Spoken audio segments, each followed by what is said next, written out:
কৌশিকী অমাবস্যা উপলক্ষে দুদিনব্যাপী ২৪তম রাজ্যভিত্তিক সংগ্রামা পূজা ও সাংস্কৃতিক মেলা আজ শেষ হচ্ছে।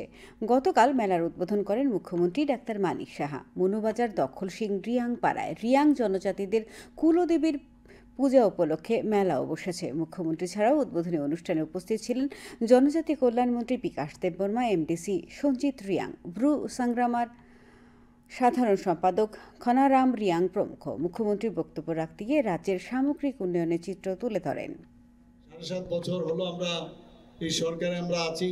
আমাদের ১৯টা জাতি গোষ্ঠী এবং অন্যান্য যারাই থাকুক, আমরাও চাই সবার উন্নতি হোক। এবং ত্রিপুরা এমন এক জায়গা যেখানে আমাদের জাতি জনজাতির একটা মিশ্র যে একটা সংস্কৃতির একটা পীঠস্থান আমি বলতে পারি, সেটা হচ্ছে ভারতবর্ষের মধ্যে ত্রিপুরা। এটাকে এই ধরনের যে আমাদের মধ্যে যে একটা অন্তরঙ্গতা, সেটা কোনো অবস্থায় যাতে বিনষ্ট না হয় সেই দিকে আমাদের নজর রাখতে হবে। দাবি দেওয়া থাকবে এবং আলোচনার মাধ্যমে যুক্তিসঙ্গত হলে আমরা নিশ্চয়ই সেগুলো আমরা দেখব। আমরা চাই সবার মুখে যেন হাসি থাকে।